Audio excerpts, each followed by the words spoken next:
Hi,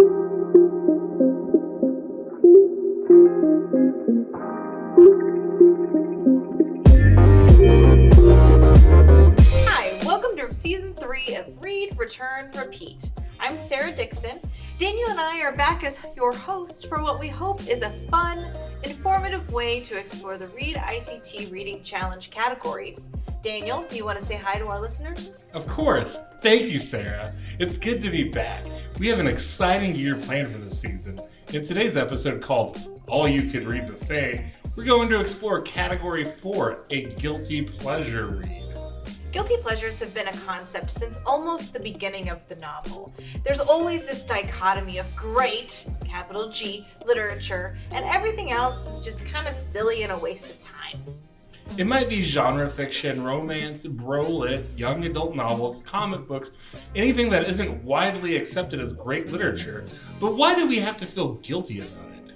Who gets to say what constitutes great literature? We hope to get into that today with our guest, Arielle Zibrak.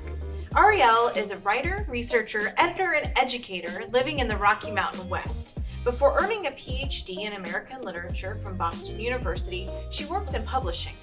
Arielle is now an associate professor at the University of Wyoming in Literature and Gender Women's Studies. She writes about literature, gender, sexuality, and popular culture, and she is the author of Avidly Reads, Guilty Pleasures. She is currently at work on 3 more books. Let's welcome Arielle. Hi, thank you so much for joining us, Arielle. Thank you for having me. It's awesome to meet you. Thank you so much. It's really nice to meet both of you, and I'm looking forward to chatting with you and hopefully getting to know your library patrons through the internet. Awesome. Yeah, we're really excited to have you today. Tell our listeners about your journey. How did you find yourself writing a book about guilty pleasures? So it's a funny story. I'm an English professor, and I'm used to writing more traditional scholarship, works about literature from the 19th century. My training is as a scholar of 19th century American literature. And I've been doing that for a while, but I sort of had this little bit of a sideline starting in grad school where I would make jokes with my friends about the things that we were reading. And I would sort of mess around with them and be like, well, who would be interested in humor pieces about like 18th century women's fiction or about classical art? And then the website The Toast was born. I don't know if you remember that website, but it was like a feminist humor site that sadly no longer exists, but was a lot about classic literature. So I published a few things there, and then I kind of got a taste for more public-facing writing. And I've had this kind of like sideline as a more journalistic, essayistic part of my career for a while now. And I had been writing for a website on the LA Review of Books site called Avidly that is this kind of work, like more public-facing literary criticism. And I wrote a piece for them about what was at the time the most popular movie on Netflix. I think it was actually the most popular movie that Netflix had ever had. And it was called The Kissing Booth. I don't know. Did either of you see that? I did. One? I watched it. Yeah, I did. I have not. Did you like it, Sara? Tell me what you think about The Kissing Booth. Well, I mean, so I'm a sucker for like teenage drama because I don't know, maybe I don't have enough angst in my life, but like, that's not true. I have plenty of angst in my life, but maybe the simpler days of being a teenager when you don't have all of the stresses of everyday life. Anyway, actually one of my guilty pleasures is reading YA fiction. So it follows that I would like teen romance Netflix movies. So I wrote this thing about The Kissing Booth because I was interested in why it was so popular, especially in the moment that it was so popular, which was sort of just following the real like heft of the Me Too movement. And the reason why I thought that was relevant is like, there's a sort of classic dynamic going on in that movie where the guy love interest is kind of like a rage monster. Like he loses his temper all the time. He's very controlling. And she's into it. The best example, I think, is I could see you, Sara, being like, I don't remember that part. I don't remember that. But there's like a part where he he hits the car. He like bangs his hand on the hood of the car and he's like, get in the car. And she gets in the car, which when I was watching it, I was like, wow, I don't think you see that too much these days.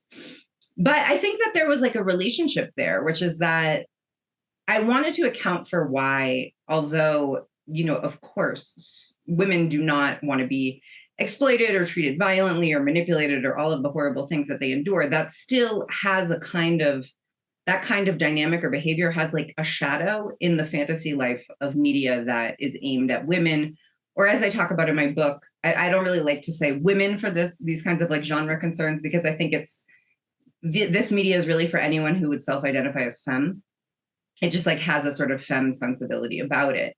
And the way that I define a femme sensibility is when the subject of the media is more about someone else, not the main character. When the main character is like fixated on somebody else. So usually it's love stories. So I wrote this piece, and the editors of Avidly, who do the series also for NYU Press in which my book appears, asked me if I would consider writing like a bigger thing about this issue. Why is it that so many articles of femme media have this element of sort of like unsavory politics, I guess is one way of thinking about it. Like they can be very white, they can be very invested in gendered power dynamics. Like, what do we do with this kind of media? So I started thinking about it from that angle. And then I really started to interrogate the concept of guilty pleasure, because I don't believe in it. Like, it's when I would tell people what I was writing about, they'd be like, oh, you're writing about basically like guilty pleasures, your guilty pleasures, which is like reality TV, romantic comedies, soap operas, romance novels. And I started to realize that the concept of guilty pleasures is really almost like aimed at this femme audience. Like, things that we identify as guilty pleasures are oftentimes the things that we associate with femme media. So for the purposes of this conversation, what would you call, I'm still going to say it, guilty pleasures, because that's what we called our category, but what are the things that you would qualify as a guilty pleasure? That is, even though we do not guilt people here, there's no shame in what you enjoy. But I mean, I think, so the way that I define a guilty pleasure in the book is really different than the standard definition of guilty pleasures, although it's kind of tricky, you're right, because I also do write about the things that people say are guilty pleasures. But my definition of guilty pleasures is media that gives us pleasure because it stimulates guilt we already have. Oh. And so what I mean by that is, like, I think that to be a femme person in America, specifically the United States of America, I would say, I mean, I do think this is true in other cultures, but I'm a scholar of American literature. I'm really thinking about the American context. But to be a femme person in America is to experience your pleasure as guilt, to experience your body as guilt, to experience your desires as guilt. So, like, one of my favorite books when I was little, which is having a resurgence, they're updating it, and I think they're making a movie version of it, is Judy Blume's Are You There, God? It's Me, Margaret, which I think is a really good example of something that is a pleasurable read that is all about shame and guilt. It's sort of like this young female character coming into her adult female body and trying to reconcile sort of what's happening in her body with her uncertain position in relationship to spirituality. So you go with the character as she experiences all the kinds of excruciating shame and guilt that I think that a lot of people who grew up self-identifying as femme in this country know really well. So, like, another form of media that I talk about in the book is, when I was a teenager, there were all of these columns in popular magazines for teenage girls that were about like the most embarrassing thing that ever happened to you. So there would be like, oh yeah, I remember that. Why me in YM? Yeah. I was more of a, like, I don't even remember, but I remember these columns where they were like, tell us your most embarrassing moment. They were usually like period related, or, Yes. I liked a boy and I fell on my face kind of things. Right, exactly. And so I think that there's like a pleasure that femme subjects take in sort of rehearsing their shame and guilt for each other. And that there's a real, there are two schools of thought about this. Some media critics or cultural critics feel like these are disciplinary documents. And what I mean by that is, like, they teach us to be ashamed, so that you're not going to be ashamed that people know you have your period when you're like a 17-year-old young woman, unless some magazine tells you that's a shameful thing. But I kind of feel the other way, where I think that's in the culture and people feel that way already. And there's a catharsis in reading about other people experiencing that shame.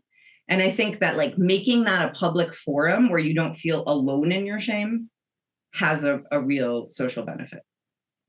And so I'm interested in, so there's two ways of thinking about like the kinds of guilty pleasures that interest me. So I'm interested really in almost anything that is about guilt or like depicts feelings of guilt or shame in really sympathetic ways. So in that sense, one of my favorite guilty pleasure books is Charles Dickens's Great Expectations, because I think it's one of the best like novelistic depictions of feeling really guilty and ashamed of yourself in all of literature. In another sense, one of my favorite guilty pleasure fictions is The Wedding Date by Jasmine Guillory, which is a romance novel that came out recently that's a joy to read.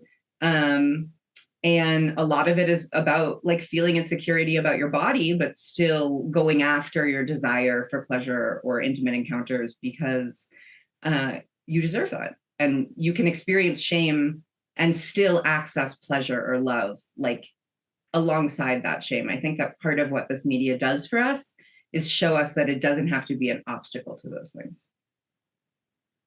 Can you give us a little bit more about this like literary gatekeeping, as it were, and who decides what makes it highbrow, what makes it lowbrow? I wish I could tell you that there was like one person in a castle full of There's books. one person. This one. Not this one. But, you know, like anything, it's a confluence of a lot of institutions and cultural forces. But it's interesting to think about. So I kind of am that man in the high tower in some ways. I'm a tenured professor of literature at a state institution, you know, so I'm very conscious of that. And the discipline that I'm a part of, like the discipline of teaching English at colleges and universities in the United States, has in large part shaped the way that Americans see literature. So, you know, originally, when universities were first founded, you wouldn't read a novel in a university class. You would read the classics. You would eventually read Shakespeare. It wasn't until really the middle of the 20th century that you would even read Charles Dickens, who was thought of as like a schlocky popular author, not taken seriously by critics. And so different individual figures sort of eked their way into a classical literature curriculum. And how those figures were determined was largely by a small and select group of literary critics who determined, you know, with this like great books mentality, these are the things that college students should read, and an idea of what a curriculum is. So we're still sort of living with that ghost, because we do have to have a curriculum. You know, you can't be an English major and there are no required classes. There's no syllabus. There's no reading lists. Like, we have to make a decision at some point. What do we teach students? I think we're still kind of recovering from these various cultural institutions that have told us a certain thing is more important for people to learn than another thing. But it's a tricky problem, because I would never want to sort of jettison the idea of a curriculum altogether. And I do think there's value in students reading Shakespeare and in students reading John Donne, but I also think there's value in students taking classes in all sorts of things. And I don't view that in a kind of hierarchical way. Yeah, I was kind of going in that vein while you were talking. I was thinking, you know, because I'm an English major, and I remember very distinctly having the Shakespeare class, having the American literature class, having the, you know, all the greats.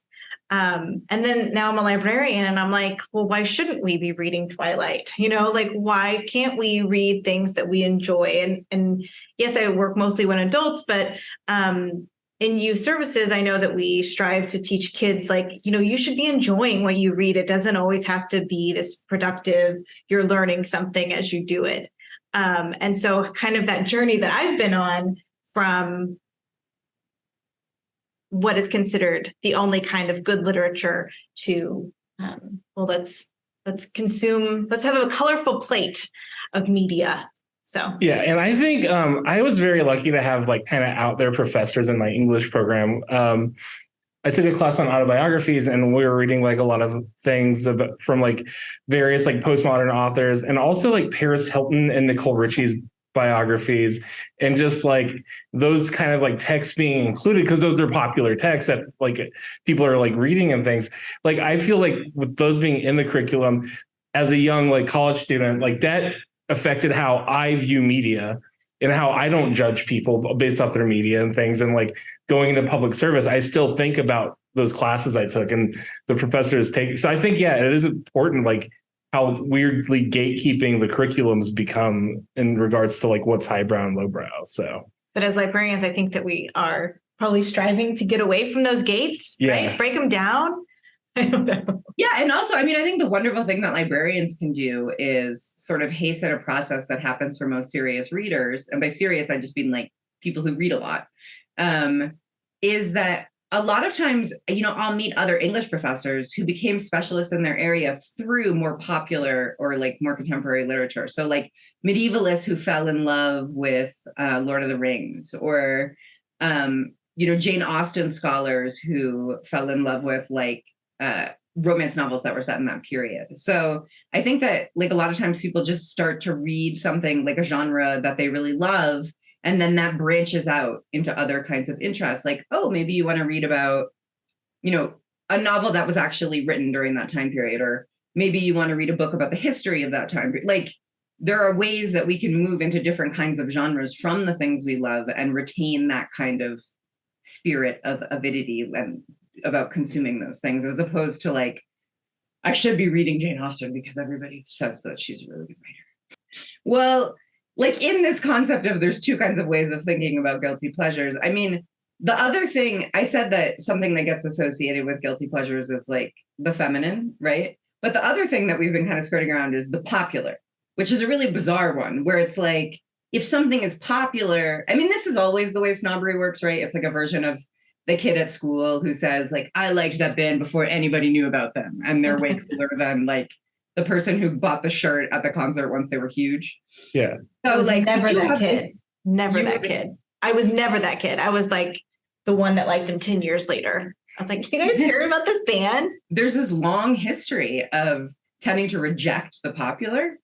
So one of the things that I talk about in my book, that's a pretty well-known incident in American literature, is this really famous comment that Nathaniel Hawthorne made to his editor in a letter, where he wrote that he was sick of scribbling women in their trash. Because at the time that he was writing that, it was all the women novelists who were making money as professional writers and selling hundreds of thousands of copies when he was actually not doing that well. And so there's this funny irony that the writers that we really celebrate in my period in 19th century American literature, like Thoreau, Hawthorne, Melville, who still have this prestige reputation. Like, it's considered like a badge of honor if you can make your way through Moby Dick, which, by the way, is one of my favorite novels.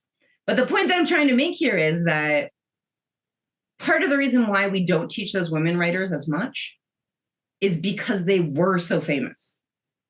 And so we like value the writers that we do tend to teach in a canonical way because they weren't that famous. It was like they were ahead. You hear a lot of times like the highest praise you could say about a novelist is they were ahead of their time, which is why they couldn't be appreciated by the people in their time. And so while I do agree that those writers are great and I love their work, I also think that we learn a lot more about the people of the time period by reading the things that they really loved to read. And that like everybody was reading and talking about, which is not something that we often do in the 19th century literature classroom. Like, do you want to take a guess who was the best-selling writer in America in the 19th century? Like, who would you think it might be? Oh, man. In America? 19th century? And I guess it was like a political I want to writer. say Mark Twain, but I feel like it's someone even like broader than that. That's a very good guess. Yeah. I was going to be like somebody who was writing pamphlets. I don't know. I have no idea. Awful at history. It's this woman named Eden Southworth. And I'm not surprised if you've never heard of her. It's kind of a mean question. But Yeah. Twain was a good guess. I'll keep But it yeah, for Jeopardy. We don't hardly ever read her work, which is totally great. It's like adventure stories and intrigue and mystery and robbers' dens and sword fights and all sorts of fun stuff. Women like being stolen away in the night and missing babies, switched identities, kind of like Princess Bride, like adventure genre. And she was this incredibly well-known, famous author during her time period. She sold so many books that I often find first editions of her books just in thrift shops around, because there are so many of them. Like, there are just so many copies of her books exist, and people don't value them because she's not someone who's often taught. But if you were like dropped into the middle of the 19th century and you said, do you know who Herman Melville is, to a random person, they would probably say no. But if you said, do you know who Eden Southworth is, they would of course know who she was. And so I think it's interesting that we tend to like disregard these popular authors. And I think part of it is the misogyny of the like whole prestige culture. But I think part of it is also like by virtue of the fact that something is popular. Like you mentioned Twilight. I think part of the reason why people are ashamed to read Twilight is not just that it's like teenage vampires falling in love with each other, but also that it's like something everyone is reading. And there's this kind of literary bias towards, I want to be reading something that nobody else is reading, because that would make me very cool.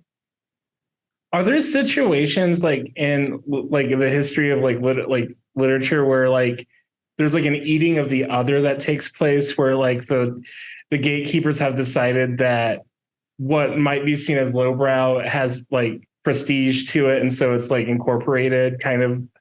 I guess like a good example is how like I was reading recently about how the Ziegfeld Follies was how the like rich of New York City consumed vaudeville, because vaudeville was like a lower class. But like this is how Roy Rogers got his start, was like he was a vaudeville performer and he got recruited to be in the Ziegfeld Follies, which was basically vaudeville on Broadway. And so like, I don't know, have you ever like seen that where people are like have decided that this needs to be like in another level and it's like brought into like those like circles? Yeah, all the time. I like your example better, but you know, Dickens, I mentioned, was one who people thought was like trashy popular novelist, and then started to interpret his work seriously. And that has happened with a lot of the women writers that I mentioned. There was a huge recovery movement of these authors in sort of like the second wave feminism of the 1970s and 80s. A lot of feminist scholars recovered their work, started publishing new editions of it, writing scholarship about it, all of which leads to more people teaching it. So some of those figures have entered into the canon. But I think that what's happened more, I hope, is that we've kind of gotten rid of the idea of the canon, in the sense that you can't teach everything. So you present your students more with like a more heterogeneous blend of what you're exposing them to, with the caveat that like, I'm not saying this is the most important stuff or this is the best stuff. It's like, this is along the theme that we're going to be considering, or like provides us a little sampling of what was happening during the time period. And so I do think popular stuff is coming in more and more. It's funny because I feel like that's happening in college classrooms, but I wonder what your sense is. Like, do you think that just for, you know, general readers, the general public who are no longer in college, or maybe didn't go to college or don't go to college, like, what do you think their sense is about highbrow versus lowbrow, or like what I should be reading versus what I want to be reading? I have a funny thing about that, because a lot of my friends think Bukowski is very highbrow, and I think it's just because his last name's long, and it's like really easy to consume. Like his stuff, you could read it really fast. Like, but I think it's just because like they like how Bukowski sounds off the tongue. And like it sounds like it should be pursued. Yeah, no, I think that, and it's like when people would tell me they were reading Bukowski, I'd be like, man, this person sounds like fancy, and then I would read his books. I was like, oh. Not at all. It's just the name. It's just the name. I'm curious how people tend to approach coming into the library. Like, do they have a genre that they're particularly attracted to? Do people ever come like sort of looking for edification? Like, what should I be reading? Most of the time when people come into the library, if they feel like they should know, they're getting it from some other outside avenue. When they come in there and they ask us for help, they're looking for like a good book. So what's something that would be good? So then we start asking questions about what they enjoy, so that we can take that information and apply it out and try to find something that would fit in with what they actually want to read. Just maybe a different author or a different series or something like that. I think what's like an interesting thing I've noticed is how the things that people things that people request is like, you can kind of see how like, well, a lot of it is pop culture influenced. And it's like Oh, people yeah. finding out about things. And I was just thinking of like how the 50 Laws of Power is like a very popular library book, and it's because of censorship. And I think censorship is also like a big play in how people select things too. So those, I think, like pop culture, and then also like things in the media and things are what like kind of like drive people towards like different books. But I do think because of the way the internet works, we don't really get, I don't know what to read. Can you suggest things as much as we probably did 50 years ago? Oh, absolutely. Wow, that's really interesting. I mean, what I would recommend people, I guess, is to think about just sort of broadening what you read, not reading things that are harder or better, whatever that would be, or like more sophisticated, but like it's good to take out a bunch of books at one time, right? And like the thing that you know you're going to love, like your favorite author has a new book, or you read something online that was like, if you love this, then you'll love that. Like one thing that you know you're going to love, one thing that is a stretch for you in some way. Either it's like about something you don't know anything about, or it's something older. Maybe it's not like a contemporary thing. And then like ask somebody else something that they loved, like one thing that somebody who you know and like recommends to you. Those are all sort of good ways of branching out in terms of what you're reading. So I would definitely say, like, don't be ashamed to take out any book. Like every book is worth reading and has something to offer someone and is someone's perspective, just like every person is worth talking to. Like I'm a strong believer in you can learn something from anyone because everyone knows something that you don't, right? And that's true of every book. So like you're going to learn something also from a book, even if you think it's a trashy book or a guilty pleasure book. Like there'll be some insight in there, even if it's just a sentence that you never had before. And you will have a good time doing it, which is what's more significant. But I think that like figuring out ways to encounter more unexpected works, whether they be like you normally read romance, try a mystery. You normally read sci-fi, try a romance. Or, you know, I've always wanted to read The Count of Monte Cristo. I'm going to take it out and no pressure. Like you can go between reading the thing that you know you're going to love and reading The Count of Monte Cristo. But don't take out The Count of Monte Cristo because you think it's going to make you smarter to read it. Take it out because, you know, you only live once and you've heard a lot about this book. Like, let's see what it's all about. And if you don't like it halfway through, it's okay to quit. I think another really funny thing that people have associated with this, like guilt, reading and guilt, is a lot of people tell me that they're afraid to start a book because they're going to feel guilty when they don't finish it. And my response to that is always like, if you don't finish it, you don't finish it. At least you read half of it. There's something valuable about that too. Like no pressure on having to finish a book because you took it out or because you started reading it. I love what you're saying about branching out. I mean, that's the whole point of the challenge. I think that we hope that people will kind of jump out of their comfort zone, but only as much as they really want to, right? All of our categories are very broad and very subjective. So a guilty pleasure read is exactly whatever you want it to be. And if you're branching out, you know, and you like, your example was romance, read a mystery. There's so many things that are blending genres right now. So find a mystery that has a little bit of romance, or find a science fiction that's got a little bit of mystery, like whatever you want to do. And to all of our listeners, if you don't know what that is, come ask a librarian and we'll help you find it. I do feel like sometimes my guilty pleasures are like reading the thing that like the author that I've read 5 of his books. And the 6th book is probably just going to be similar. I should probably like branch out, but I always feel guilty for like reading because it's like Grady Hendrix, I've mentioned to you, is like one of my favorite horror authors. I'm like, he's got a new book out and I'm like, I'm going to read it. I should probably read something else, but I'm going to read it. And I feel bad because I'm not branching out. But there's time for other books though. Yeah. Like that's the thing. Why not enjoy something that you're going to consume? I think with that, it's funny that we have such a different attitude towards books than we have towards TV. To me, that's always seemed funny. And I think part of the reason why it seems funny to me is that I spend so much time thinking about the 19th century. And in the 19th century, books were TV.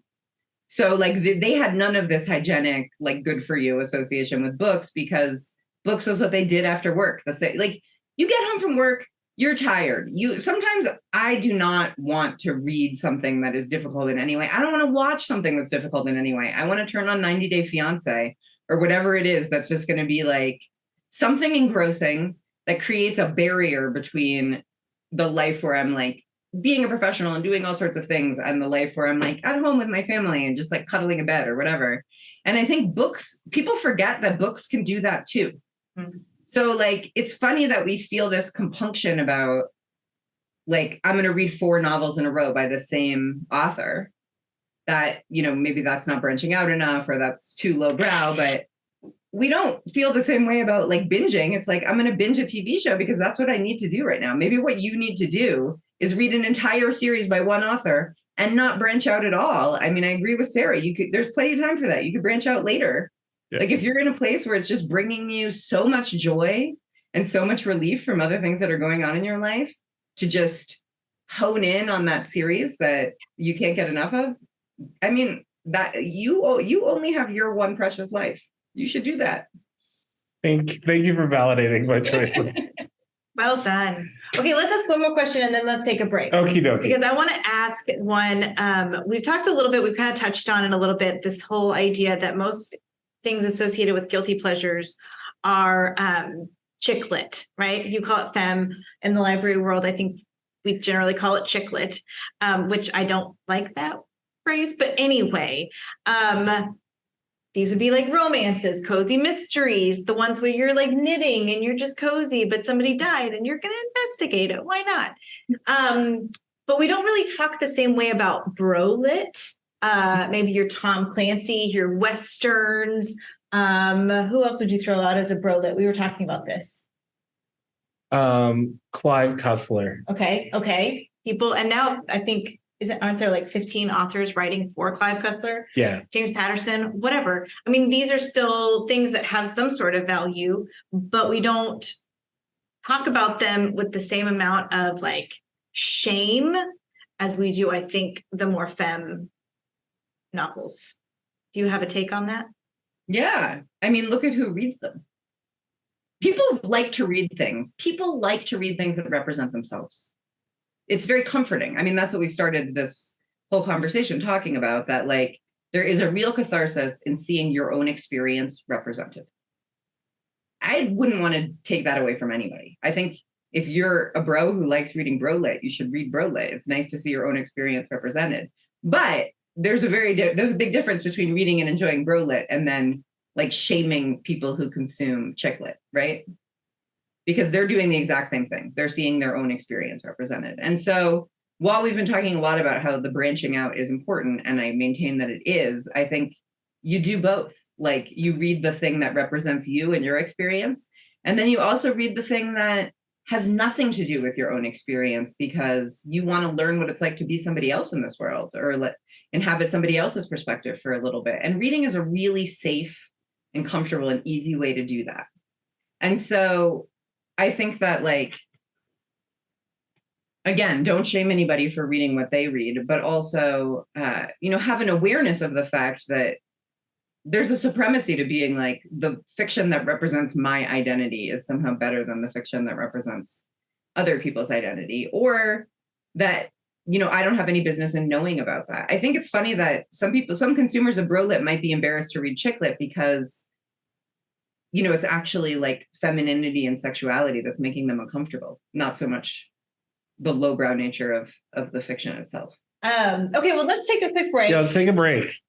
Because we have been talking and this is so fun, but we want to hear about the latest and greatest in library services. So we're going to take a quick break, have some water, and then we'll be back and talk a little bit more about how attitudes are changing, which I think we've sort of touched on in Act 1, but we'll dive in Act 2. Cool. Yeah. See you soon. The Wichita Public Library has entered the world of streaming with Canopy. Library card holders can now access Canopy's massive collection of movies, TV shows, and educational content from the great courses. There's content for children, adults, and foreign language options too. Card holders get 7 free checkouts a month, and Canopy's constantly updating their library, so there's always something new to watch. To find out more, please visit wichitalibrary.org/canopy, Kanopy. Canopy, just one of the many services provided to you from the Wichita Public Library. And we're back. You're listening to Read, Return, Repeat. And we're talking with Arielle Zibrak about Category 4 guilty pleasures. Lots of people might choose a true crime book as a guilty pleasure, but the true crime genre has been criticized for exploiting victims of tragedy, such as the recent Jeffrey Dahmer Netflix series. Is there a way to consume that kind of media ethically? It's interesting because I feel like, with the example that you gave, the concern is the true part of it. So when we're dealing with a real crime that actually happened and actual victims and actual victims' family, it's really different than if you're dealing with like a fictional crime. So I think one thing to ask is like, why does a crime have to be true, or why can't it be fictionalized? So if you like true crime, I'm not saying there are no circumstances wherein you can read true crime, and I'll expound on that a little bit, but I think that it's just worthwhile pointing out that there's a very long history of fictitious, crime fiction, crime media, and there's nothing wrong in consuming that per se, except there's two kinds of ethical quandaries that I think we need to think about, at least. One is the true part. So, this is subject to everybody's opinion, and it's also a question about journalism, but I do think that it's worth interrogating the idea that we are taking entertainment from somebody else's tragedy. But I'm very hesitant to like condemn any genre wholesale, because I do believe, I think that some media does, give us messaging that might run against our personal views or values. But I don't think the solution to that is to not ever consume it, nor do it like just in the same way that I wouldn't support the banning of any book, regardless of what it said. Because I think that media should always be an occasion for community and conversation and questioning what you think or believe. And so I feel like if you find yourself in a position where you're consuming the same kinds of things over and over and never deviating from that, again, branch out, that's the problem to me. Not so much like the contents of any particular genre, or like, I can't say there's something terrible about true crime on the whole. There are a lot of things, works of true crime that I love, but I do think that it's a genre that's run into some problems in terms of the way that because there's been such a popular thirst for it, I think that there has been some exploitative coverage of crimes, books about crimes, movies, TV, podcasts. So it's a tricky one. It doesn't have like a yes or no answer for sure. But as far as like ethical consumption, do you find like, how do you feel like with people kind of looking at Laura Ingalls Wilder now? I'm not going to shame a 7-year-old that's reading Little House on the Prairie because of like what's coming out about like her attitudes towards Native Americans. And it's kind of like, do you feel like that kind of ethical consumption where it's like, do I read this even though like this author from 200 years ago, even though he was a bad person or something? Like those kind of questions are coming into play in how people consume media. Can you separate the art from the artist? The artist. Yeah, I mean, I'm never going to tell someone not to read something. So I think, if you're reading Mark Twain and you realize, I'm reading Huckleberry Finn and this seems like a pretty racist description. I wouldn't say don't read Huckleberry Finn. I would just say after you read Huckleberry Finn, read the narrative of the life of Frederick Douglass, read Incidents in the Life of a Slave Girl, like read accounts written by people who were actually enslaved, so that you have a deeper understanding of what that's like. So if you have like a little something go off in your brain where you're like, I'm not sure how I sit with this ethically, I don't think the solution is stop reading the thing you're reading. I think it's read something from a perspective that broadens your understanding of like the subject that the thing you're reading covers. So if you're reading Laura Ingalls Wilder, it might make some sense to read Bury My Heart at Wounded Knee, or to read Our Indigenous Continent, which is an excellent book that just came out. That's sort of a longer history of Native American life in the United States. So like, I really believe in generating your reading list based on what you're currently reading. So like, what did I love about this book is a great question that can propel, like, we often do that sort of algorithmic kind of what's my next read. Like, I liked this, so I'm going to read something else that's like it. When actually, I think sometimes a good tack to take is like, I am reading this, which I really liked, but is totally lacking in this other perspective. Will now read something that this book isn't, that this book is not. So let's switch gears a little bit. And Daniel, I'm going to take a question that I was going to have you ask. TikTok is still a cultural phenomenon right now. And I feel like in this younger generation is less like, they don't have guilt about the things that they enjoy, right? They post about it, they do funny videos and they dance and they have a great time. And they just openly enjoy the things that they enjoy. There's no shame, there's no guilt. Do you think that this is the beginning of like a greater attitude shift towards how we approach this concept of guilty pleasures? I think this generation, you know, the TikTok generation, whatever you want to call them, is so great for so many reasons. And one is what you say, like a lack of guilt or shame. But I also think that part of that has to do with a kind of like realism that they have so many sort of hard realities that can't be denied, you know, ranging from climate change to having been in school throughout the pandemic, to economic circumstances that they face that previous generations hadn't faced. And so I think that pleasure becomes really important because they're more keenly aware of the obstacles that they're going to be facing. And I've noticed with my students, they increasingly take like a more practical approach to dreaming of their future. You know, when I first started teaching like 15 years ago, students were still very much on that train that I think my generation was on, which is like, I want to be super successful. I want to be like an executive, or I want to be the president, or I want to be a doctor, lawyer, whatever their definition of success was. I want to attain that. Whereas I find that my students are much more like, I want to have a happy life. You know, I want to open a bakery, or I want to go into business with my brother, or I want to be a elementary school teacher. Like they want to do things that feel rewarding and satisfying. And so I think that's connected to this phenomenon that you're observing, where it's like, if you have this, and what we were talking about regarding productivity, like if you have this view of life, like the point of life is a race that you win, or like a title that you attain, or an image that you want to project, then you're going to have a lot more feelings of guilt or shame, because you have created this image of yourself that you can constantly measure the present iteration of yourself against.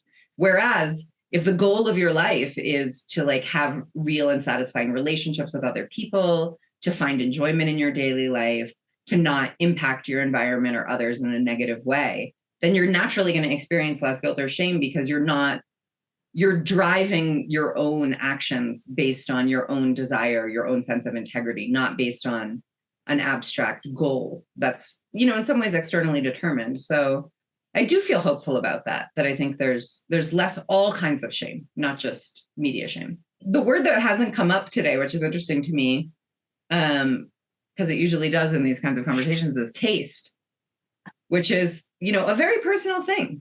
And I think that the other thing that people can do to sort of eliminate the concept of like feeling guilty about media consumption, is recognize the fact that everybody has their own taste. And there's no prize for having the best taste.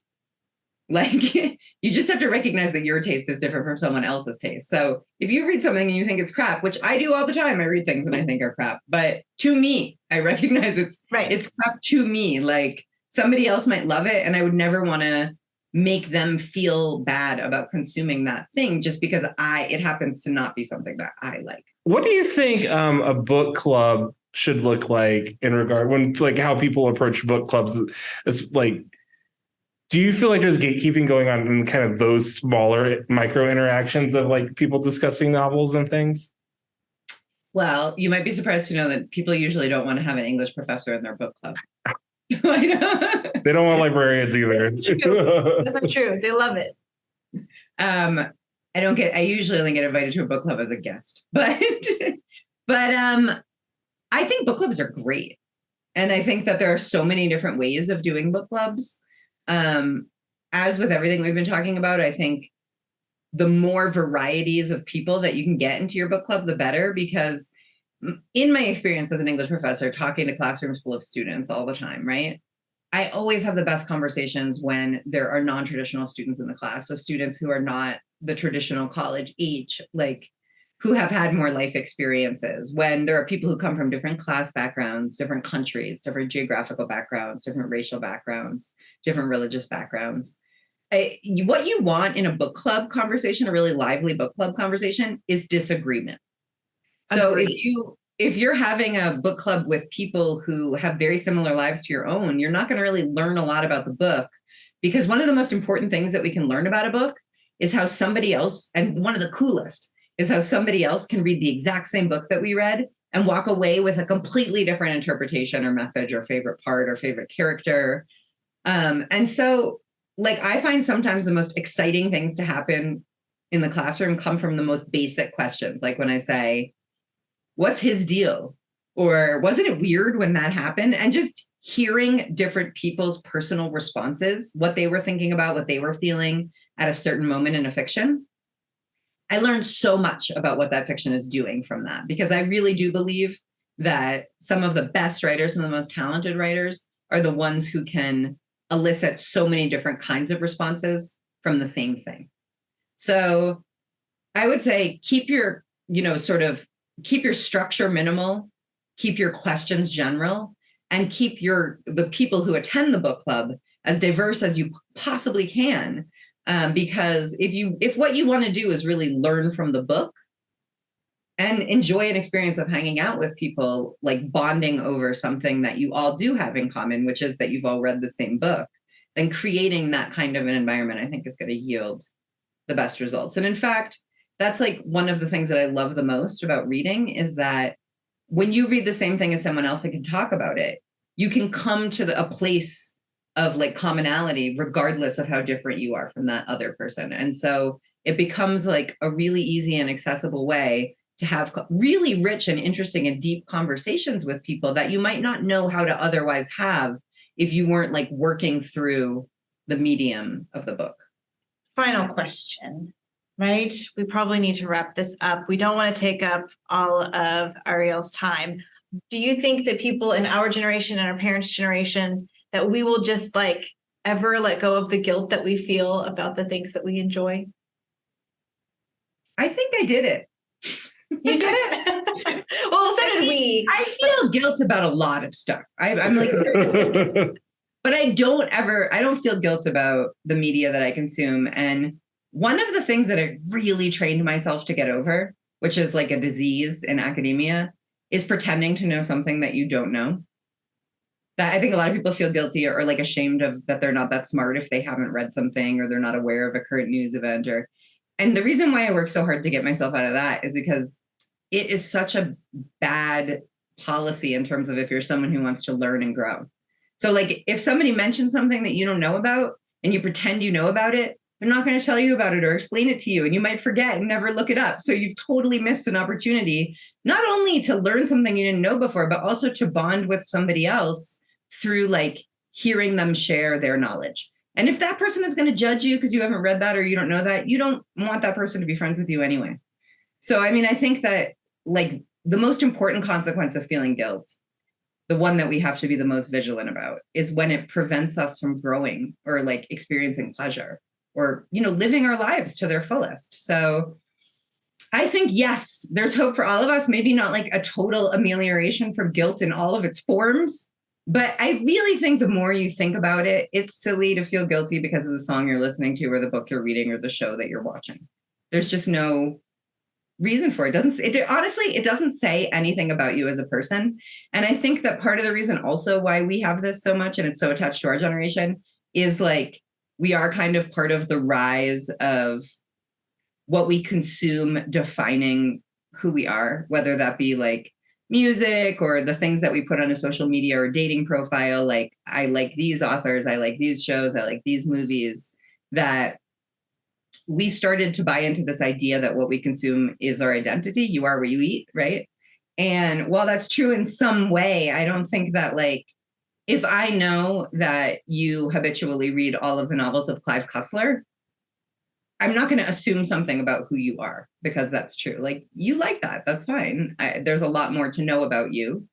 And I would hope that other people would start to do the same, to recognize that like what we read or what we're into is maybe in some ways indicative of some things about us or our personality or our background, but there's so much more that's there. And so you shouldn't feel that you're representing yourself when you're sharing what you like to read or what you like to consume. Arielle, thank you so much for talking with us today. It was an absolute pleasure to dive into guilty pleasures with you. Just a wonderful talk. Yeah. Thank you so much for having me. And Wichita is so lucky to have such a vibrant and wonderful public library system. I hope that the people who live there take advantage of it and recognize that they have such a good thing going for them. Well, our Thank parking you. lot was full today. So I think people are here. They're enjoying Yeah, this. This is awesome librarians too. We have there's windows on either side of this room that we're in. And so people keep walking by and looking at us. And It's kind of like having a live studio audience. Yeah. But thank you again, and I'll look forward. Do you have any are you still doing any of the writing that you did for like McSweeney's and the Toast at all? Or Yeah, I write for McSweeney's occasionally. I published something with them, I guess in 2022. It's not like my main thing. I'm working on a couple other books right now. And I have an article coming out that's more of like a public facing article, but it's in a more academic-y, it's like an essay in an academic journal. I've been writing a little bit about the American West, which is a new topic for me, but I've lived here long enough that I've started to think about it more and more. So that's cool. Do you want to share anything with our listeners? We probably should have given you that opportunity to share about the things that you're working on. Plug away. Yeah, give us some plugs. Shout out. I have a book coming out at the end of this year from the University of Massachusetts Press called Writing Against Reform, which is a kind of more academic book about the rise of reform literature during the progressive era and some of the more canonical authors that we might be familiar with, like Henry James and Edith Wharton, who resisted political literature on the grounds that art should be a kind of discursive space where we don't, endorse explicit positions. And the other stuff I'm working on is it's going to be a while out the gate, so I don't feel the need to publicize it yet. But I appreciate the opportunity, and it's been a blast chatting with you both. Great. Well, we'll look for those when they come out. Definitely read Guilty Pleasures, which is out. We're working on getting it here at the library. We didn't get it in time to read it before our interview, but we read some of your other articles that we'll definitely share in our show notes so that other people can get familiar with your work as well. Wonderful. Thank you. Yeah. Have a great day. Take care. Take care. Did you know that the Wichita Public Library offers a large selection of digital magazines for free? They are easy to access and are now available to you on the Libby app. You can download Libby from your phone or tablet's app store, sign in with your Wichita Public Library card, and start browsing immediately. Magazines can be found under the Guide section on Libby and include popular magazine titles about news and politics, cooking, celebrity news, healthy living, and more. For additional information on Libby, please visit wichita.overdrive.com.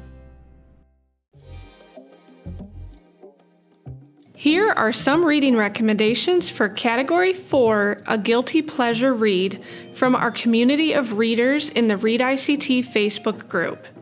To join in on the fun, log into Facebook and search for the group #ReadICTChallenge and click Join.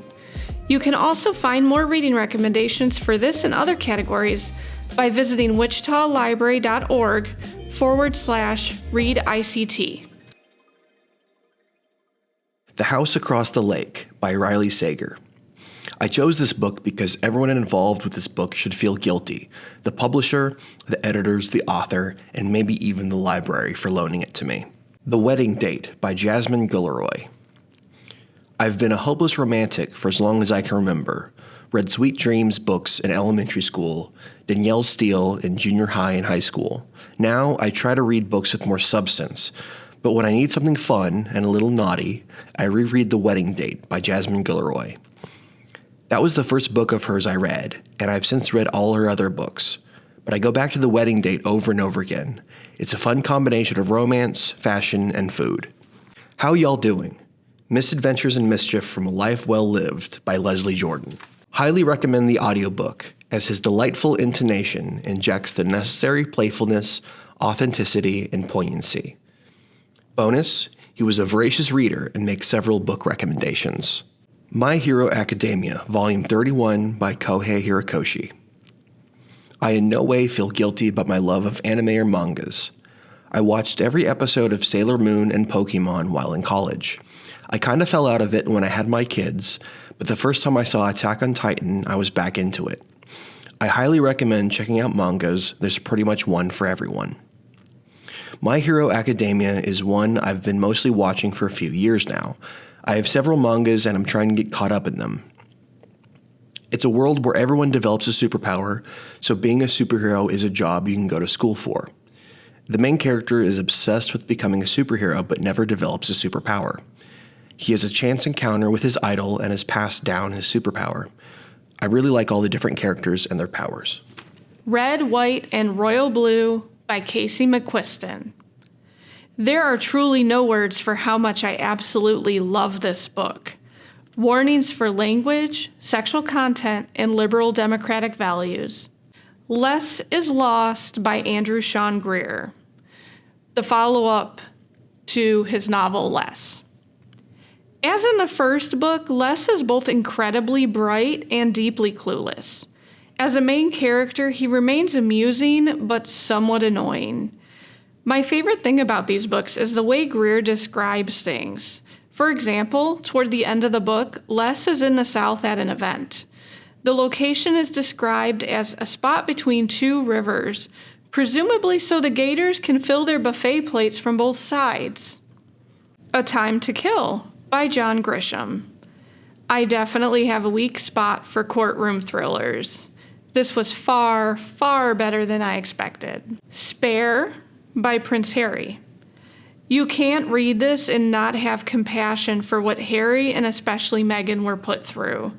It feels like a lot of the family issues are cultural differences, but the British press blows things up and blatantly lies to a whole different level. I was a bit entertained that he always refers to William as Willie, but calls himself Harold when his brother is speaking to him.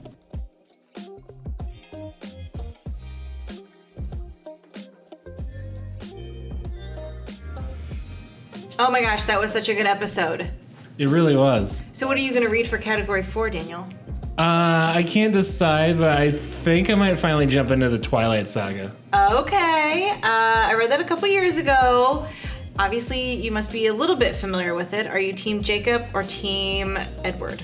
I forgot his name for a second. That's awful. Are you Team Jacob or Team Edward? I think I'm Team Jacob just because I'm a big fan of jean shorts. Yeah, that makes sense. yeah. I see that for you. Thank you. So a list of the books discussed in today's episode can be found in the accompanying show notes. To request any of the books heard about in today's episode, visit wichitalibrary.org or call us at 316-261-8500. Thank you to Arielle Zibrak for talking and sharing her expertise with us in this episode. We'd also like to thank those of you who shared recommendations for Category 4. This has been a production of the Wichita Public Library, and a big thanks goes out to our production crew and podcast team. To participate in Read ICT Reading Challenge, please visit wichitalibrary.org/readict. Stay connected with other Read ICT participants on the Read ICT Challenge Facebook page. Find out what's trending near you, post book reviews, look for local and virtual events, and share book humor with like-minded folks. To join the group, search #Read ICT Challenge on Facebook and click Join. And don't forget to log your books in the reading tracker app, Beanstack. Each month you log a book in the challenge, you're eligible to win fun prizes.